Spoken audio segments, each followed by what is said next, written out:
TV CF, 라디오 CM, 선거 홍보 영상, 기업 홍보 및 기록 영화를 전문으로 기획, 촬영하여 제작하는 산여울 기획은 1등 제품을 2등 가격으로 공급합니다.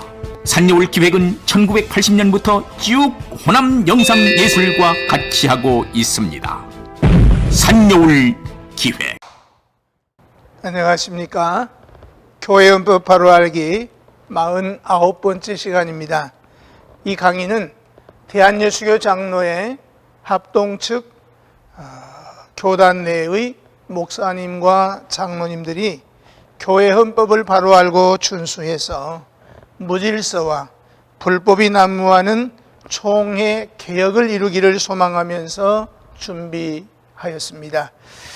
노예와 총회를 섬기는 목사님, 장로님 여러분, 우리 모두가 교회 헌법을 바르게 알고 준수해서 건강하고 질서 있는 총회를 만드는 일에 함께 해주시기를 소망하면서 49번째 강의는 권징조례 제4장 25조의 재판 회록과 재판 기록에 관한 규례를 먼저 살펴보도록 하겠습니다. 본 강의를 잘 이해하기 위해서는 제가 쓴 목회 현장에서 꼭 필요한 권징조례 해설을 참조해 주시기를 바라고, 설명이 중복되는 경우도 있기 때문에 양해해 주시면 감사하겠습니다. 제25조는 재판 기록과 재판 회록과 재판 기록에 관한 규정입니다. 25조의 규정을 보면 본 7위에는 고소장과 설명서와 피고의 답변과 최후 결정과 모든 처리 조건과 명령한 것과 그 이유를 회록에 밝혀 기록하고, 상소될 때는 그 상소한다는 예고와 그 이유도 상세히 기록할 것이다.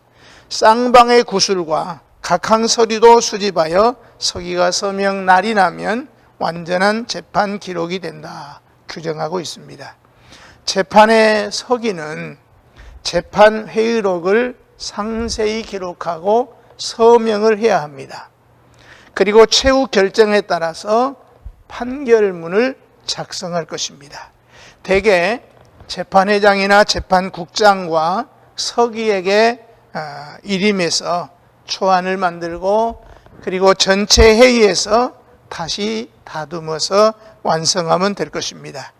그리고 상소건의 경우 상회가 하회의 판결을 변동할 때에는 판결문 외에도 필요로 인정할 때에는 그 판결 해석의 대요를 회록에 기록하라고 규정하고 있습니다. 즉, 사건 심리 전말을 밝혀서 판결문만 가지고는 미흡하게 여길 수 있는 점 등을 상세히 하려는데 그 목적이 있는 줄 압니다.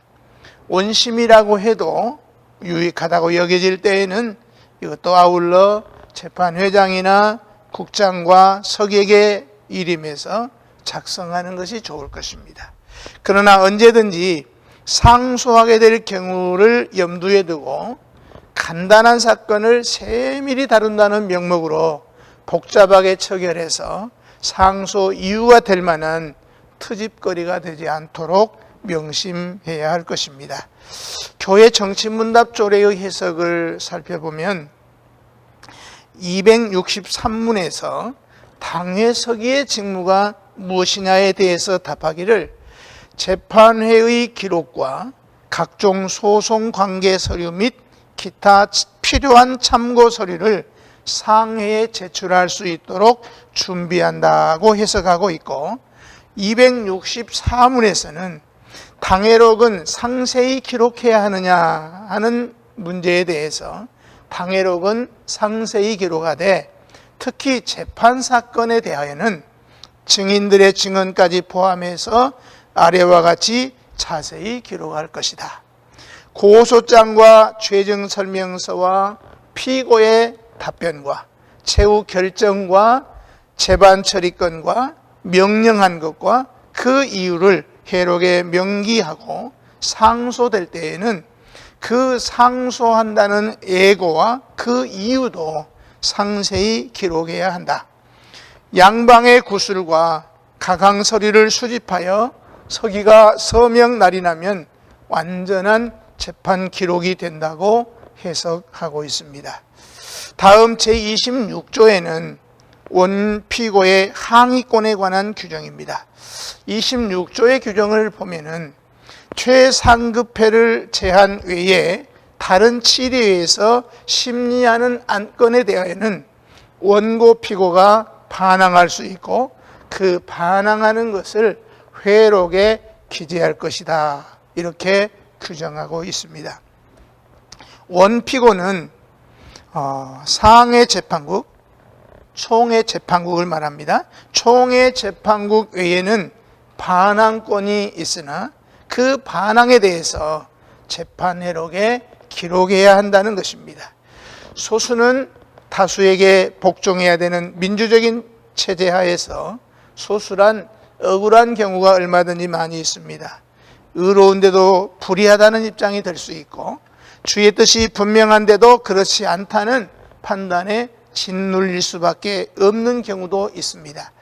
이런 경우 소수파로서는 다수파의 결정이나 판결이 부당하고 소수파의 주장이 옳다는 사실을 내세워서 다수파의 답변을 받아내고 후일에 역사적인 심판을 받도록 회의록에 기록함으로써 오늘은 내가 소수로서 다수파를 이길 수 없지만 후세에 가서 역사적인 심판을 받고자 하는 양심 자유권의 행사라고 하겠습니다. 특히 주의할 것은 다수파에 속했던 자는 그것이 잘못이었다는 것을 뒤늦게 깨달은 것이 사실이라고 할지라도 재론 동의를 거쳐서 이를 반복하자는 권한밖에 없기 때문에 항의는 어디까지나 소수파의 특권이라고 하겠습니다.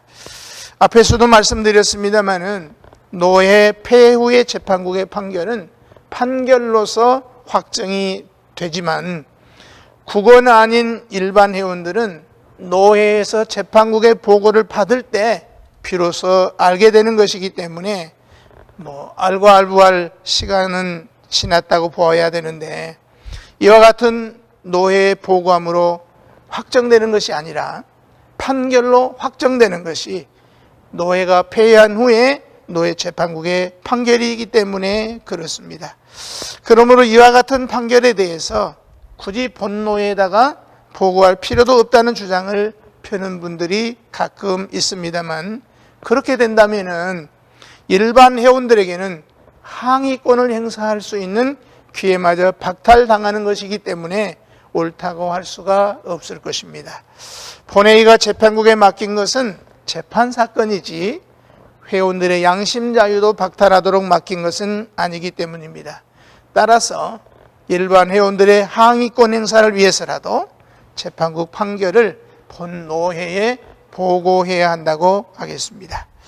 다음 제27조는 변호인에 관한 규정입니다. 27조의 규정을 살펴보면 원고와 피고는 변호인을 사용할 수 있고 구두 혹은 서면으로 답변을 제출할 수 있다. 1.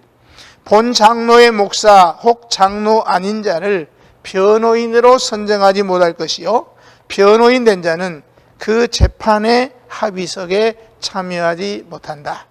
2. 치리가 소송의 원고가 될 때에는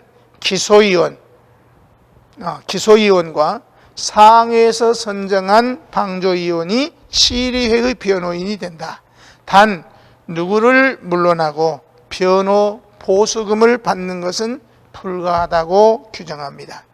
변호인이란 소송 관계에 있어서 그 공격이나 방어하는 일을 보조하기 위해서 원고나 피고가 각기 자기 보조자로 사용할 수 있다고 했으니까 즉 피고 측 변호인이란 원고와 대등한 피고를 보조하는 보조자고 또한 원고 측 변호인도 피고와 대등한 원고를 보조하는 보조자로 보는 것이 옳을 것입니다.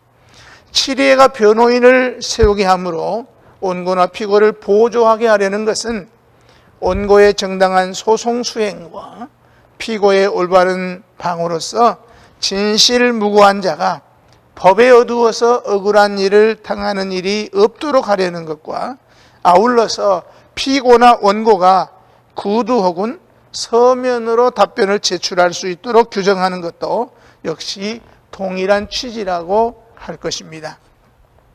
물론 사람 따라 그렇지 않을 수도 있겠지만은 대개 재판석에서 직접 답변하라고 하면 속에 품은 뜻을 충분하게 표현하지 못하는 폐단도 있습니다. 그러나 서면으로 답변하라고 하면 충분한 시간을 가지고 용이하게 조리 있는 답변을 할 수가 있을 것이기 때문에 법은 구두나 서면으로도 답변할 수 있도록 규정하고 있습니다. 뿐만 아니라 사람은 흔히 경쟁 중인 상대자 앞에서 쉽게 흥분하게 되고 흥분한 까닭에 본의 아닌 말을 하게도 되는 것입니다. 재판이란 어디까지나 그 진상을 올바로 규명함에 있다고 할 것인데, 이렇게 되면은 원고나 피고의 어설픈 답변으로 말미암아서 사건이 더욱 흐려지고 감추어지게 되고, 이로 인해서 판단을 그르쳐서 불의한 사람을 의롭다고 하고 의로운 사람을 불의하다고 해서 공의를 굽게 하는 원인이 될 수도 있을 것입니다.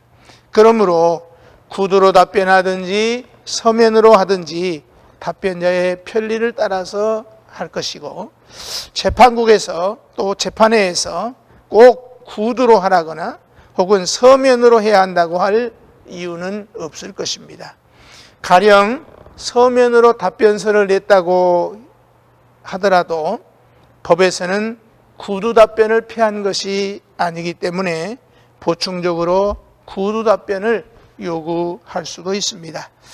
구두 답변을 더 쉽게 여기는 분들에게는 서면 답변이 더 어렵게 생각될 것이고, 문필의 능이 전혀 없는 문맹자에게는 더 말할 여지가 없을 것입니다.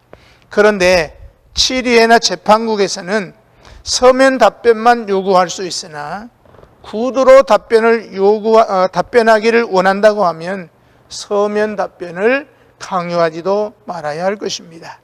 또한 서면 답변이 가능하다고 하는 규정을 치리회나 재판국의 직접 신문에 답변을 불응해도 무방하다는 그런 규정으로 오해해서는 안 될 것입니다. 치리회나 재판국은 원고나 피고나 증인에게 직접 신문할 수 있고, 원고나 피고나 증인은 성실하게 답변해야 할 것입니다. 원고가 고소장이나 죄증설명서를 작성할 때도 그렇지만은 답변서를 작성하는 경우도 역시 마찬가지입니다. 소설을 쓰듯이 사소한 부분에 이르기까지 자세한 설명을 붙여서 설명을 하게 되면 문장이 길어지고, 자칫하면 가장 중요한 부분이 오히려 가려지게 되고, 너무 지루하게 되면 주의가 산만해져서 핵심 사항 등이 도무지 무슨 말인지 알 수 없는 그런 문장으로 여겨질까 두려운 마음으로 작성을 해야 할 것입니다. 그런즉 답변서를 작성하기 전에 요점을 먼저 적어 놓고 그 요점에다 육하원칙에 의해서 요령 있는 서술로 기술해 나가면 될 것입니다. 이때 특히 주의할 것은 원고든지 피고든지 사실을 사실대로 밝히는 선에서 멈춰야 될 것이고, 상대방을 비방하거나 욕설을 퍼붓는 식으로 작성해서는 안 될 것입니다. 넉넉히 승소할 수 있는 사건을 가지고 패소하는 경우가 이런 것으로 말미암는다는 사실을 명심하고 조심해야 하겠습니다. 변호인의 도움을 받기 위해서는 먼저 원고와 피고의 변호인은 변호인 선임계를 치리회에 교부함으로 변호인이 됩니다.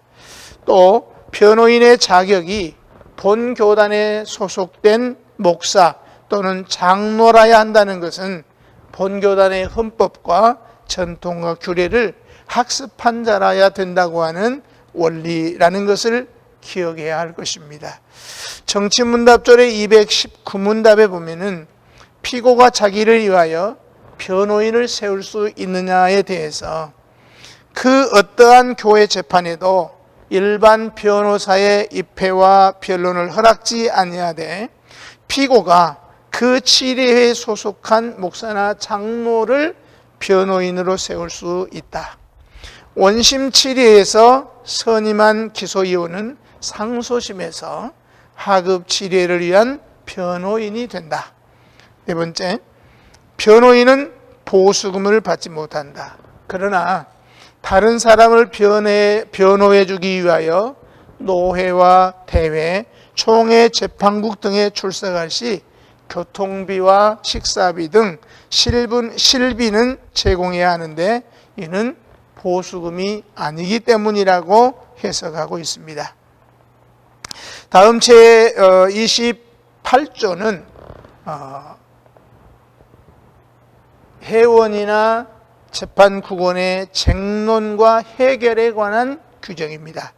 28조의 규정을 보면은 재판 진행 중에 규칙 혹은 증거에 대하여 쟁론이 발생하면 회장은 쌍방의 변명을 들은 후 직권으로 시비를 결정할 것이니 회원 중 누구든지 그 결정에 불복하는 자는 그 재판에 항의할 것이요 그 항의에 대하여는 이유 없이 회장이 즉시 가부 취결할 것이다.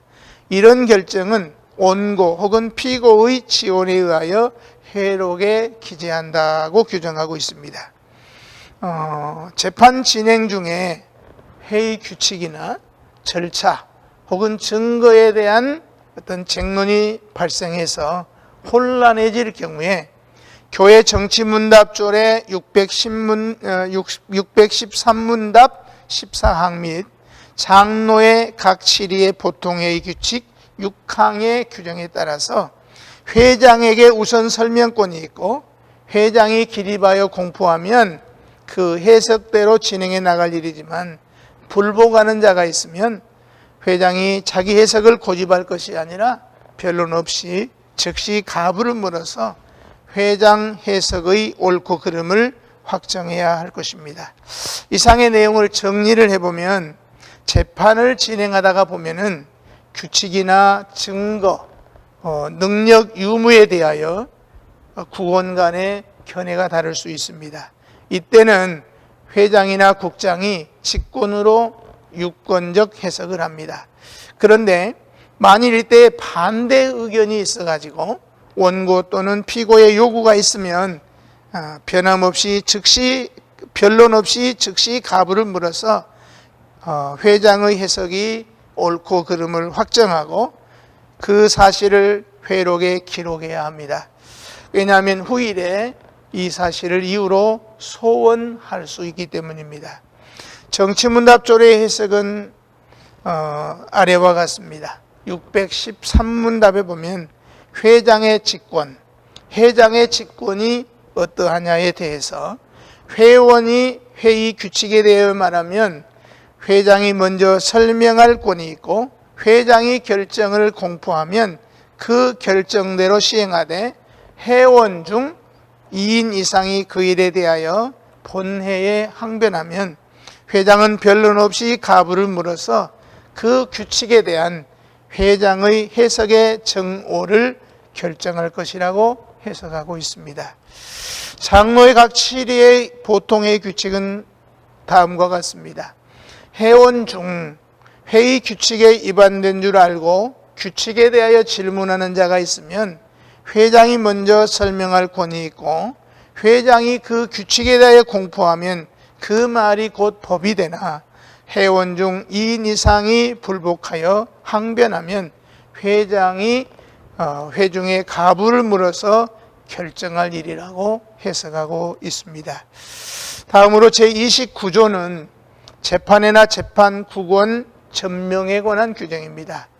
29조의 규정을 살펴보면 재판할 때 처음부터 나중까지 출석하여 전부를 듣지 아니한 회원은 원고 피고와 그 재판 회원이 동의 승낙하지 아니하면 그 재판에 대하여 투표권이 없고 최상급 재판회를 제한 외에는 정회 혹은 휴식을 불문하고 개회 때마다 호명하고 결석한 회원의 성명은 회록에 기재한다고 규정하고 있습니다. 먼저 재판국원이 어느 사건에 대해서 결심 투표를 하려면은 그 사건의 실체적인 진실을 100% 파악하는 것이 전제되어야 합니다. 그러기 위해서 매 재판 때마다 참석을 해서 원고와 피고의 주장을 직접 들어야 한다는 것입니다. 만약 단 한 번만이라도 재판에 빠졌다면 이는 사건의 전모를 왜곡되게 파악해서 예단에 의한 판결을 할 수 있기 때문에 단 한 번이라도 결석하면 원고나 피고 그리고 다른 국원이 동의하지 아니하면 결심 공판에서 투표권이 없습니다. 또 한 번이라도 결석한 국원이 결심 공판에 참여하여 판결의 투표권을 행사하려면 원고나 피고 타 국원 전원의 동의를 얻어야 합니다. 그러나 총회 재판국에서는 정회나 휴회하였다가 속해 시에 불참해도 판결권에 영향이 없습니다. 왜냐하면 총회 재판국은 사실심이 아니라 법률심, 곧 서류를 가지고 심판하기 때문입니다. 앞에서도 말씀드린 것처럼 이때 조심해야 되는 것은 국원이 아니면 노회장이나 총회장이라고 할지라도 참석시켜서는 안 된다는 사실입니다. 국원이 아닌 사람이 재판에 영향을 끼쳐서는 안 되기 때문입니다. 입을 다물고 가만히 있겠다고 해도 허락해서는 안 되는 것이 앉아만 있어도 영향을 받을 수 있는 국원이 있을 수 있기 때문입니다. 그리고 같은 국원들끼리라고 할지라도 반드시 투표권 유무에 대해서 먼저 확인을 해야 된다는 것입니다. 제30조는 기록 등본 청구권 및 하해 송달에 관한 규정입니다. 30조의 규정을 살펴보면은 원고와 피고는 등사비를 제공하고 그 안건 기록 등본을 청구할 수 있다. 상소 안건은 판결한 후 기록과 상소 판결문을 원하회에 내려 보낸다고 규정하고 있습니다. 재판국에서 처리한 사건의 전말을 자세히 살펴서 그것이 과연 합리적인 것이요, 그리고 합법적인 것이요, 공평무사한 처리였는가를 찾아보는 것은 매우 중요한 일입니다. 더욱이 못마땅한 판결로 상속하자 하는 경우에는 두말할 나위가 없을 것입니다. 안건 기록 등본을 가지고 깊이 연구를 해보면 사건 처리가 공평하다고 이해되거나 혹은 상소할 조건을 찾아낼 수도 있을 것입니다. 그런데 청구할 수 있다는 규정을 반드시 취리가 발급해야 한다는 의무 규정으로 볼 것은 아니지만 원고나 피고에게 보장된 정당한 권리이기 때문에 조문의 의기를 살펴보면 구태여 취리해가 거부할 이유가 없다고 하겠습니다. 만일 거부한다고 하면 그것도 상소를 방해하는 최고의 정당한 상소 이유가 성립된다고 볼 수 있겠습니다.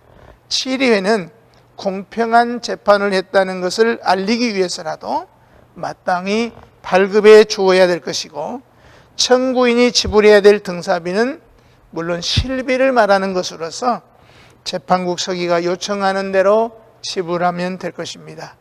판결 후에 재판회 기록은 원고나 피고에게는 비밀사항이 아니고 동시에 당사자의 사건이므로 회록을 등본해 주어야 됩니다. 또한 상소 안건은 판결 후 기록과 상소 판결문을 원하회에 내려보내서 상소심의 자세한 내용을 원하회로 알게 해야 할 것입니다. 여기까지 49번째 강의를 마치겠습니다. 감사합니다. TVCM, 라디오 CM, 선거 홍보 영상, 기업 홍보 및 기록 영화를 전문으로 기획, 촬영하여 제작하는 산여울 기획은 1등 제품을 2등 가격으로 공급합니다. 산여울 기획은 1980년부터 쭉 호남 영상예술과 같이 하고 있습니다. 산여울 기획.